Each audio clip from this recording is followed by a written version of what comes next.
Part kedua ini dimulai dari salah satu petinggi OSIS yaitu Ainz yang mulai bergerak, dikarenakan sebelumnya Zoe telah gagal menjalankan tugasnya. Lalu Ainz dan kelompoknya membekuk Lily dan Hanagumi agar tidak bisa membuat kelompok OSIS yang baru. Bahkan ia juga merencanakan untuk memenjarakan mereka di bawah tanah. Namun rencananya tidak berhasil lantaran Lily dan Hanagumi memberontak. Jadi suasana pun berbalik, yang mana Lily dan lainnya pun menangkap Ainz dan kelompoknya di bawah tanah. Di saat itu pula Hanagumi melepaskan Zoe, dengan alasan agar dia bisa berubah. Dan sekarang Zoe mulai sadar apa tujuan sebenarnya, yaitu untuk membuat ketua OSIS berbahagia seperti saat sebelum menjabat sebagai ketua OSIS. Oleh karena itu, ia akan merubah pandangannya. Bahkan sekarang ia akan bergabung dengan kelompok Hanagumi untuk melongsorkan Kaiser. Sore harinya, Hanagumi memanfaatkan keadaan dari Kaiser yang keluar untuk mengadakan sebuah acara untuk pembentukan kelompok OSIS yang baru. Nah, acara tersebut dihadiri oleh beberapa murid jelata yang sudah tidak kuat lagi dengan peraturan dari Kaiser. Maka dari itu, mereka akan mendukung pembentukan OSIS yang baru. Nah, pada kesempatan ini, Lily yang menjadi ketua OSIS pun mendeklarasikan perang kepada OSIS yang lama, dengan tujuan perubahan besar untuk sekolah. Setelah acara tersebut selesai, Zoe mencoba untuk mengajak Ainz untuk bergabung ke Hanagumi. Dengan alasan tujuan saat ini sudah melenceng jauh dari awalnya. Di saat itu pula kita juga diperlihatkan sedikit masa lalu dari mereka. Tepatnya saat itu adalah pertama kali mereka saat masuk sekolah, yang mana ketua OSIS masih suka tertawa dan baik hati. Oleh karena itu, Zoe dan Ainz mengikutinya. Meskipun mendengar penjelasan dari Zoe, Ainz tidak berubah. Malahan ia menentangnya bahwa tujuannya adalah benar.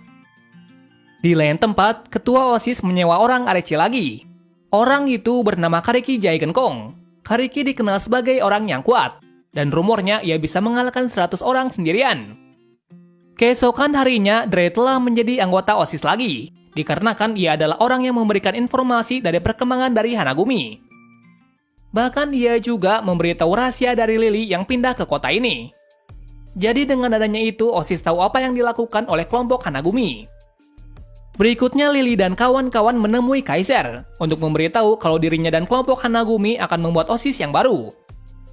Mendengar hal itu, Kaiser tidak terkejut, lantaran ia sudah menyiapkan rencana untuk mengagalkannya. Di mana ia meminta Lily untuk mengumpulkan tanda tangan dari separuh murid sekolah ini. Jika tidak, maka ia tidak akan menyetujui pembentukan OSIS yang baru. Dikarenakan untuk membuat OSIS yang baru harus membutuhkan tanda tangan dari separuh murid sekolah ini. Hal tersebut membuat semua terkejut, lantaran sedikit lagi mereka bisa melongsorkan Kaiser. Selain itu, ketua OSIS juga menawarkan sesuatu kepada Lily. Tepatnya, ia akan memberitahu orang yang membunuh ibunya. Bahkan ia juga bisa membayar pengacara agar kakaknya tidak menjadi terduga pelaku yang membunuh ibunya. Jadi saat ini kakak dari Lily telah menjadi terduga pembunuh ibunya. Oleh karena itu, sekarang Lily mencari uang untuk membayar pengacara. Lily yang mengetahui hal tersebut sangat terkejut. Namun ia menolak tawaran dari Kaiser, dikarenakan ia sudah bersusah payah dengan kelompok Hanagumi untuk melengsarkannya. Setelah mengetahui hal tersebut, Lily dan semuanya mengumpulkan semua tanda tangan dari para murid sekolah ini. Sampai suatu ketika mereka berhasil mengatasinya dengan bantuan dari Ero Sensei. Mengingat Ero Sensei dulu berupaya untuk melengsarkan OSIS. Namun dulu ia tidak bisa. Jadi sekarang ia hanya berharap bahwa Hanagumi bisa melengsarkannya. Malam harinya ada kejadian tak terduga lagi, di mana Hina yang membawa tanda tangan tersebut dihentikan oleh Kariki. Jadi bisa disimpulkan kalau OSIS mulai bergerak untuk mengagalkan Hanagumi. Pagi harinya, Lily dan Hanagumi yang mengetahui hal tersebut pun langsung menyerbu ke markas OSIS. Namun sebelum itu, tiba-tiba Ainz membantu mereka, dengan alasan ia mempunyai tujuan yang sama dengan Zoe, yaitu untuk merubah Kaiser menjadi seperti dulu kala. Lalu diperlihatkan perkelahian besar-besaran di sekolah tersebut, di mana murid jelata melawan semua orang yang menghalangi jalan dari Lily. Tujuannya agar Lily bisa sampai ke markas OSIS untuk mengambil berkas tanda tangan. Namun di tengah perjalanan, Lily dihentikan oleh Kariki. Atas hal tersebut pertarungan pun tak terhindarkan. Sampai akhirnya Lily berhasil mengalahkannya walaupun terluka cukup parah. Waktu itu Lily berjalan terseok-seok ke markas OSIS. Namun secara tak terduga, Hina berkhianat untuk menjadi salah satu anggota OSIS. Hina melakukan hal itu karena ia sudah muak menjadi murid jelata. Hal tersebut membuat Lily marah. Namun ia tidak bisa apa-apa. Jadi kali ini pemenang adalah ketua OSIS. Dan mulai dari sini, OSIS akan membubarkan kelompok Hanagumi. Atas hal tersebut, Lily sudah tidak mempercayai orang lagi. Bahkan ia pun kembali ke Tokyo untuk bersenang-senang dengan temannya dahulu. Meskipun saat ini ia merasa senang, namun ia akan lebih senang lagi saat bersama Hanagumi. Di Tokyo, Lily setiap hari tinggal di warnet bersama dengan teman-temannya. Dikarenakan mereka tidak mempunyai tempat tinggal lagi. Jadi satu-satunya untuk mereka tidur hanyalah di warnet. Cerita bersingkat lagi 3 bulan kemudian, di mana saat itu Lily bersenang-senang dan mencari uang untuk menyewa pengacara. Namun suatu hari saat Sumire dan Bara menemuinya, tiba-tiba ia berubah pikiran. Karena setelah mendengar peraturan kaisar yang menjadi brutal, ia pun pergi kembali ke sekolah tersebut. Di saat yang tepat, Lily dan lainnya berhasil menyelamatkan murid lainnya yang hampir dieksekusi oleh ketua OSIS. Hal tersebut membuat ketua OSIS terkejut, karena Lily telah kembali untuk melawan. Di tempat lain, Arechi sudah memiliki pemimpin lagi. Kali ini yang menjadi ketua adalah Manji. Manji adalah orang yang mengajak Lily bergabung sebelumnya. Dalam kepemimpinannya, Manji memutuskan untuk membuat Arechi seperti dulu kala. Oleh karena itu, ia berencana menyerang sekolah dari ketua OSIS. Keesokan harinya ada sebuah kabar baik, di mana Ero Sensei memberitahu kalau OSIS baru bisa dibentuk lagi. Dengan syarat harus bertanya langsung kepada pemilik sekolah ini, yaitu ayah dari kaisar yang bernama Gosai Gosaku. Kabar kedua adalah hubungan dari kaisar dan ayahnya yang sedang renggang. Jadi saat ini masih ada kemungkinan besar untuk membentuk OSIS yang baru lewat Gosaku. Apalagi rumornya Gosaku akan datang beberapa hari lagi.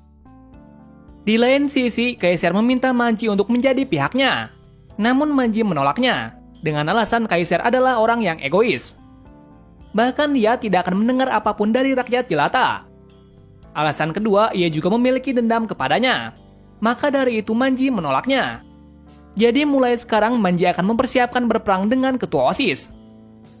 Suatu hari saat Gosaku datang ke sekolah ini, di waktu yang tepat, kelompok Hanagumi ingin membicarakan pembentukan ketua OSIS yang baru.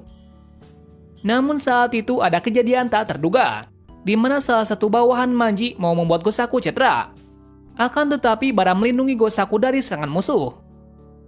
Atas hal tersebut membuat Lily marah, namun sayangnya ia gagal mengejar bawahan Arechi. Lalu adegan beralih lagi ke kaisar yang membuat suatu perjanjian kepada Lily, di mana ia akan membayarkan pengacara untuk kakaknya. Bahkan ia akan memberitahu siapa yang membunuh ibunya, dan sebagai gantinya Lily harus mengalahkan Manji. Tujuannya agar tidak terjadi peperangan. Mengetahui hal tersebut, Lily menerimanya dikarenakan ia tidak ingin ada perang lagi. Beberapa hari kemudian, ia pun pergi ke rumah orang yang membunuh ibunya. Usut punya usut, orang yang membunuh ibunya adalah kakak dari Manji. Bersamaan pula, terungkap kenapa Manji sangat marah kepada pemilik Gosakilen, di mana ayahnya dulu bunuh diri karena ulah dari petinggi Gosakilen. Hal itu membuat Manji marah kepada mereka. Lily yang mengetahui hal tersebut sangat bimbang, karena ternyata kisah mereka sama. Jadi untuk saat ini, ia akan mengurungkan niatnya untuk membalaskan dendam. Bersamaan pula, Manji menantang Lily untuk berduel, di mana ia meminta Lily bertarung sungguh-sungguh demi membalaskan dendam ibunya. Sementara Manji akan mengalahkannya demi bisa membalaskan dendamnya kepada sekolah dari ketua OSIS. Pada waktu itu, Lily sudah tidak berniat balas dendam lagi, dikarenakan ia dan Manji memiliki kisah yang sama. Namun di lain sisi, Manji akan tetap bersikeras untuk mengalahkan kaisar. Nah, pada pertarungan kali ini Lily tidak menyerang balik. Alhasil ia kalah dalam pertarungan kali ini. Atas kekalahannya Lily dan kepergian dari Bara, Hanagumi mulai dalam keadaan sulit. Alhasil Hanagumi dibubarkan, dan rencana revolusi pun tidak jadi diteruskan. Jadi sekarang mereka hanya pasrah dengan keadaan. Lalu adegan berpindah lagi ke arah Lily yang mencoba meminta kaisar untuk menghentikan perang dengan orang Arechi. Namun di sini kaisar tetap bersikeras untuk mengalahkan orang Arechi.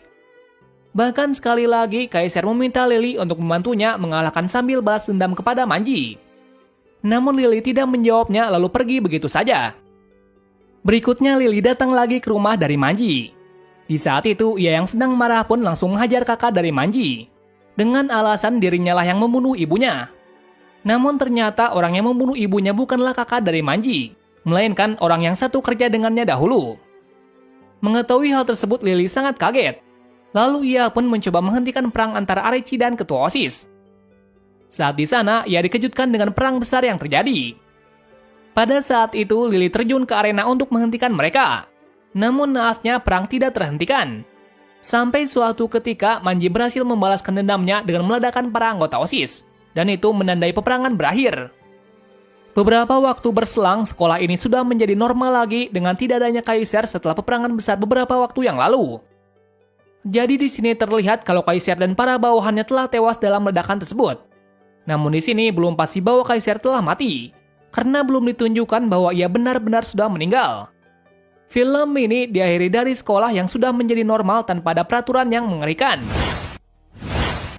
Nah, itulah alur cerita dari film Majimuri Gakuen. Dari segi cerita agak sedikit biasa karena dalam film ini menekankan pada bagian actionnya saja. Jika ada pendalaman karakter yang lebih kuat maka akan semakin bagus lagi.